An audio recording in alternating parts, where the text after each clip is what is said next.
डबवाली का एकमात्र latest variety का ऑल फैमिली शोरूम। हमारे यहाँ बच्चों व लेडीज के स्पेशल हर तरह की फैंसी व लेटेस्ट वैरायटी उपलब्ध है। याद रखें, बेदी फैशन, कॉलोनी रोड, मंडी, डबवाली। नमस्कार, तेज हरियाणा पर एक अहम अपडेट के साथ शुरुआत करेंगे। एक बड़ी अपडेट आपको जो कि डबवाली के पंजाब सीमावर्ती गांव देसूजोदा से दे रहे हैं, जहां पर बीती रात एक महिला की गला काटकर हत्या कर दी गई है। ये पूरा मामला डबवाली थाना क्षेत्र के गांव देसूजोदा पुलिस चौकी के अंतर्गत आता है, जहां पर सोमवार रात को तेजधार हथियार से एक महिला का गला काटकर हत्या कर दी गई है।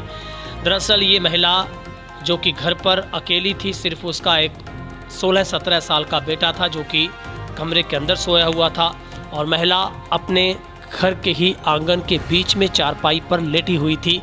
और देर रात किसी अज्ञात व्यक्ति ने उस सोई हुई महिला के गले पर कस्से से वार करते हुए उसकी हत्या कर दी। घटना का पता सुबह चला, जब बेटा अंदर सोया हुआ था, उठकर बाहर आया तो उसके पैरों तले ज़मीन खिसक गई, क्योंकि उसकी मां की खून से लथपथ जो लाश है वो चारपाई पर पड़ी थी।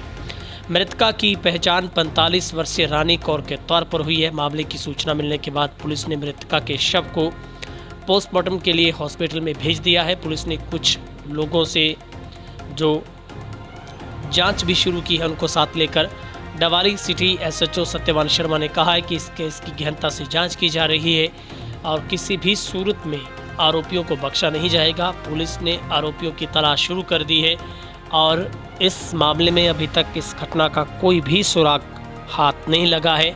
आखिर किस वजह से इस रात को सो रही महिला की हत्या किन कारणों से की गई है, एक बड़ी अपडेट दे रहे हैं। जहां पर गांव देसूजोदा जो कि पंजाब बॉर्डर पर पड़ता गांव है, और इसी गांव में पुलिस चौकी है, और ये जो घटना पूरा जो मामला है वो गांव के साथ लगती ढानी है। इस ढानी के साथ 4-5 और घर रह जाते हैं। वहीं पर महिला अपने मकान के बाहर जो आंगन था उसी के अंदर चारपाई पर लेटी हुई थी, और रात को किसी अज्ञात शख्स ने आकर उसके गले पर कई वार किए। ऐसा माना जा रहा है कि कस्सी से वार किए गए होंगे और उसकी मौके पर मौत हो गई। मिली जानकारी के अनुसार मृतका 45 वर्षीय रानी कौर घर के ही आंगन में सोई हुई थी, जबकि उसका पुत्र कमरे के अंदर सोया हुआ था। बताया जा रहा है कि मृतका का पति गांव सक्ताखेड़ा में धान लगाने के लिए गया हुआ था। घर पर दोनों माँ बेटा ही मौजूद थे, लेकिन जब सुबह मृतका का बेटा उठा तो उसने देखा कि माँ चारपाई पर खून से लथपथ पड़ी हुई है और वो मर चुकी थी। जिसके बाद उसने शोर मचाया, आसपास पड़ोस के लोग पहुंचे और मामले की जानकारी पुलिस को दी गई है। जहां पर सीन ऑफ क्राइम की टीम मौके पर पहुंची है। पुलिस हर तरीके से सबूत जुटा रही है और पुलिस पूरे परिवार से कोई रंजिश का मामला है या फिर किसी अन्य मामले को लेकर इस वारदात को अंजाम दिया गया, उन तमाम पहलुओं को खंगाल रही है।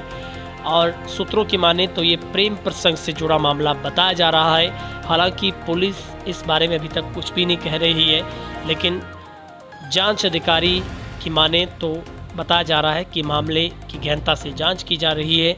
एक बड़ी घटना हम आपको बता रहे हैं, जहां पर घर पर एक महिला अपना कामकाज करने के बाद, रोटी खाने के बाद घर पर ही अपनी आंगन में सो जाती है, और सोए हुई महिला के ऊपर अज्ञात शख्स की ओर से एक कातलाना हमला किया जाता है, और उस हमले में उस महिला की मौत हो जाती है।